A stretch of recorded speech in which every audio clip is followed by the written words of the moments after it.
After successfully impeaching the former Deputy President Rigathi Gachagua, the Kenya Kwanza praise and worship team has now turned their guns against Governor George Natembeya, and they are saying that he is the next person to exit the stage. They're accusing George Natembeya of frustrating his deputy. There is a very bad working relationship between George Natembeya and his deputy, just like many other governors have got a very sour working relationship. And I think it is because there is no clear-cut responsibility in the constitution of the deputy governors. They are also saying that George Natembeya is perpetuating tribalism in Trans-Nzoia, and they are also saying that he is fueling tension in a cosmopolitan and a volatile region, because Trans-Nzoia is also hosting Mount Elgon, a place that has been volatile, a place that has really witnessed very shocking scenes. But is it really true? Because the other thing that they're saying is that Natembeya is lacking respect towards the president of the nation, William Ruto. But is it really true? I want us to listen to Samson Cherargei telling Natembeya that he's going to be impeached. He needs to tread carefully. And I want you to listen to his accusations and tell me whether the real motive, what informs the decision even to think of impeaching George Natembeya, is disrespect to the president or all those things that he's saying. Kindly, as you watch the video, please don't forget to like and share the video. Again, subscribe to the channel and click the notification bell. Governor Natembeya should tread carefully. We know Mount Elgon, Mr. Speaker. There has been conflict. We cannot allow Governor Natembeya, and I want to challenge NCIC to look into the inflammatory statements of incitement that the governor is making. I know he wants to score points by attacking the president. And I can assure you before the end of this year, from the way he's operating with arrogance and promoting tribalism in Trans-Nzoia, he will be impeached. And we shall come and confirm that he's impeached like the former governor, Kawira. And you know he's operating like the same Governor Kawira, ensured the promoted strife and disorder in Meru. And that is what sent her home. I can see Governor Natembeya is using the same strategy of bringing strife and division within Trans-Nzoia. Some of us have relatives in Trans-Nzoia. Trans-Nzoia is a cosmopolitan county. He should only stick to matters of county. He should stop playing national politics, Mr. Speaker, where they need for, Mr. Speaker. And therefore, I want to ask Intergovernmental Technical Committee to assist this deputy governor, Mr. Speaker, to ensure that deputy governor has access. This is a woman leader that should be respected, Mr. Speaker. If you want to lead this country, if you are leading a county and you are undermining a woman, Mr. Speaker, and then you go and give them 2 kilos of maize seeds with a lot of discrimination, issuing fertilizers, Mr. Speaker, I'm told he is even issuing fertilizers based on tribe, fertilizers and seeds that are being given in Trans-Nzoia, Mr. Speaker. And therefore, Mr. Speaker, as I finish in seconding this motion, I want to say and congratulate the committee for the job well done. I hope, Mr. Speaker, the Intergovernmental Relations, the Devolution Committee will continue giving view of this matter. The House should give view on this matter. Let us also ensure the Deputy Governor of Siaya also has unlimited access to his office and he functions. Let us ensure the Deputy Governor in Trans-Nzoia issues. Deputy Governor Monda was impeached, Mr. Speaker. So with us, a lot of comments, Mr. Speaker. And I want to say finally, Mr. Speaker, this country is a very critical country. Is it really true what Samson Cherargei is talking about? One thing that I must agree with is that if there is any leader that is fueling tension anywhere, then necessary action should be taken against that leader. But then before we remove the log in other people's eyes, Samson Cherargei must understand that if there are leaders who should be arrested are the leaders of Kenya Kwanza. You know, it is on record that people like Farah Malim, the former deputy speaker, once said in front of the president that the president should even take Gen Zs and kill them for trying to protest against the leadership of Kenya Kwanza. We know leaders who have stood before the president and say that, we need to segregate Mount Kenya and set up the other regions against Mount Kenya to form a government without them. We have had very inflammatory statements from the Kenya Kwanza group, and that dilutes this kind of hypocrisy that they now want to target Natembeya, that he is eliciting, some tension. What exactly is happening? Why are they targeting Natembeya? Number one, without much ado, is the fact that Natembeya is part of the group. In fact, apart from Rigathi Gachagua and maybe now JB Muturi, Natembeya is the only person who has remained a voice of the people. The only person who can look at the president and tell him, Mr. President, King, you are naked, because all the other leaders are praising the president, telling him, you are adorned in your Sunday best, when the king is totally naked. We live in an environment where we want to be singing Tawala Kenya, Tawala Rais Moi. We want to say Kanu Jogo, Chama Kimoja. But we are in a new dispensation. I want you to listen to George Natembeya confronting the president before him when he signed a presidential decree that removed the vetting of the Somali community as they look for identification cards, because that is something that William Ruto does not want.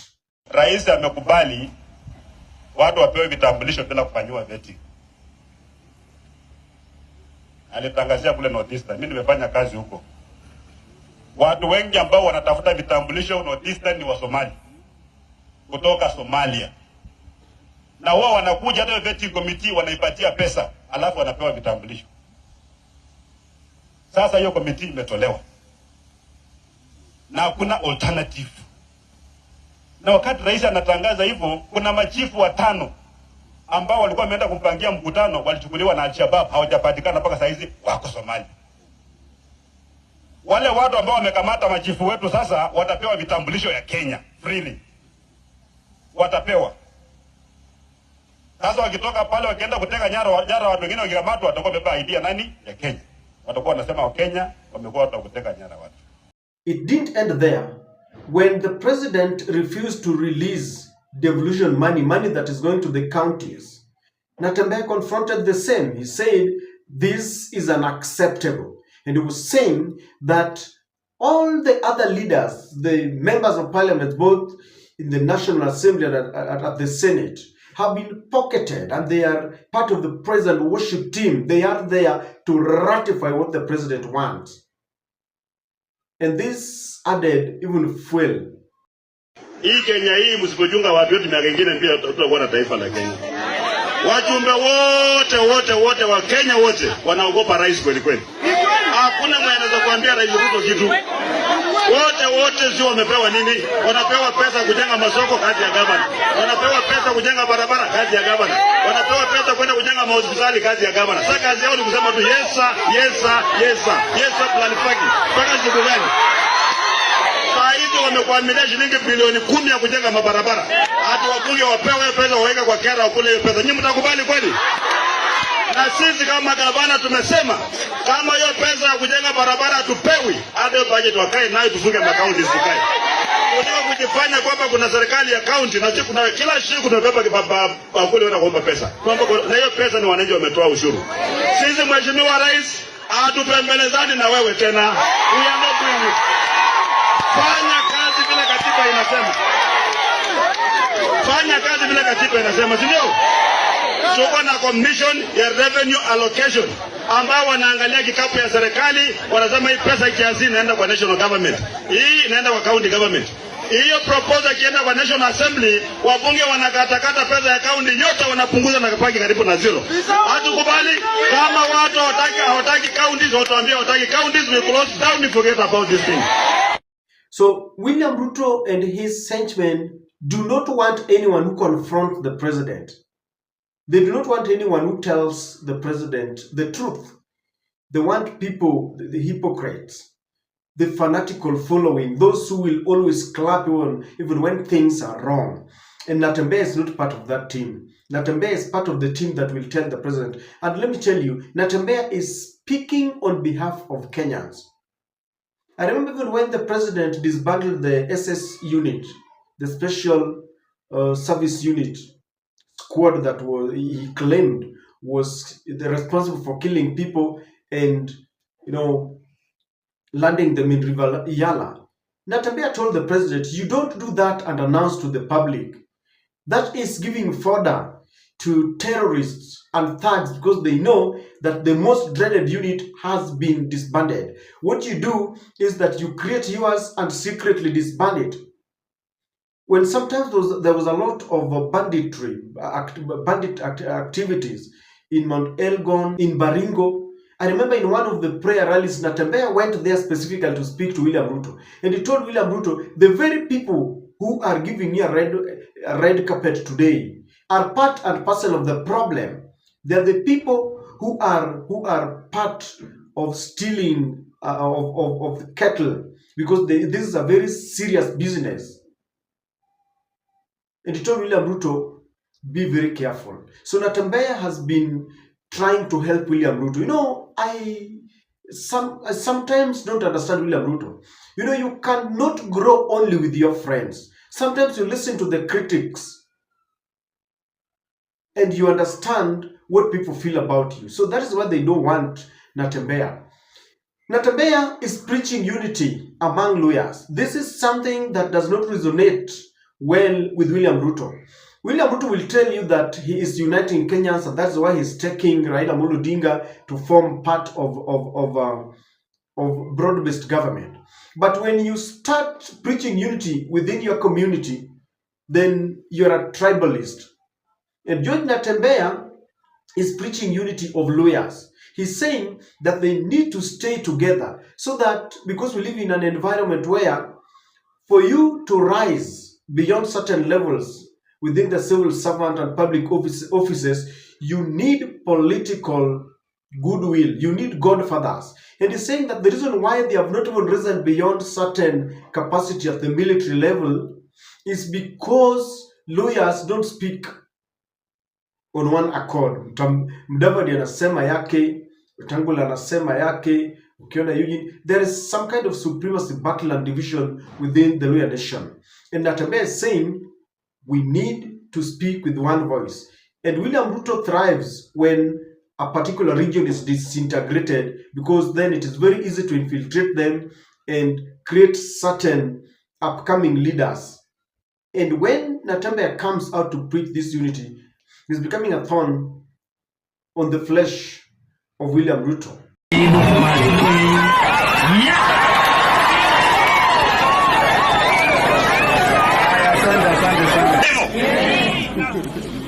Nyinyi mnajua ndio mnajua saa hii. Mkubwa ya polisi mnajua hakuna? No body hakuna. Shida sio system. Shida ni wale viongozi wa siasa ambao wako kule mbele. Mtu anapambana, ukipambana kwa jeshi ufike Colonel. Umepambana masomo, training, nini ukifika Colonel, brigadier general. Inaanza kuwa sasa uko na nani? Uko na support gani? Nani atakuweka hapo? Huko kwetu hakuna. Si mnajua hakuna mtu. Unapambana unakufia hata kwa polisi, hata kwa madaktari, hata kwa wapi. Ile unapambana peke yako, ukifika hapo hakuna political support. Wala ambao wako kule mbele wanaona maadui kila mtu ambaye anakuja huko juu. Ninyi mko sawa kweli bwana? Mko sawa kweli? Natembeya is busy gathering a very large crowd. Natembeya is part of the Wamunyoro opposition, and that makes him an enemy. And not an enemy of the people, but an enemy of the usual suspects in the government, the broad-based government. If you ask someone today, if you ask people today to give you people who have aligned themselves as alternative voices, they will tell you that Wamunyoro is there. We have, they will tell you that Gachagua is there, Martha Karua is there. They will tell you Matiang'i is there. They will tell you Natembeya is there, Eugene Omara. So Natembeya is becoming a force to reckon with. And by associating with Rigathi Gachagua, he once said that he cannot rule out the possibility of working with Rigathi Gachagua, and that makes him an enemy. But what makes them think that it is easy? Because I feel, I don't know, I don't come from Trans-Nzoia, but I think George Natembeya is working, is trying. He's one of the governors who are trying to work hard. I've seen him distributing seeds and even fertilizing that area. I don't know. If you're coming from that area, please tell me whether Natembeya is working, and is he worth given another second chance in 2027. Natembeya is also fighting the usual suspects in Mulembe. Mudavadi has been there. Wetangula has been there. And they have entrenched themselves as the de facto leaders. Now Natembeya anachipuka, and is telling them things must change. We cannot have you people, according to the constitution, the Speaker of the National Assembly, Moses Wetangula, brags that in the absence of the president and the deputy, he's the third in command also to speak according to the constitution.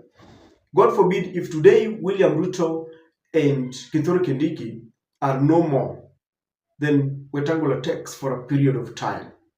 Now you look at Mudavadi, he's the chief cabinet secretary in charge of all the other cabinet secretaries.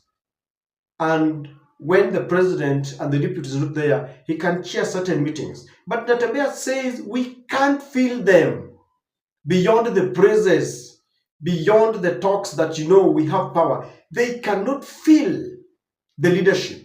And Natembeya is now saying that enough is enough. Natembeya is gathering the cloud. And Moses is not happy. Mudavadi is not happy. And that is why it is easy to target Natembeya. So these threats of impeaching Natembeya is something that Natembeya is ready for it. Because if you look at the politics in that region, Natembeya was elected on a DAP ticket, despite the fact that all the other seats, I think, went to the UDA, meaning it was not very easy to rig him out. And the way he plays his politics, people love him. People must be very careful about the deputy governor in Trans-Nzoia. Maybe they are planning to impeach Natembeya so that she can take over. So ladies and gentlemen, I don't know what to think about Natembeya. The threats from Samson Cherargei. I think there's a lot happening in Nandi County, and Cherargei must play his role. I feel he's really meddling in the affairs of other counties.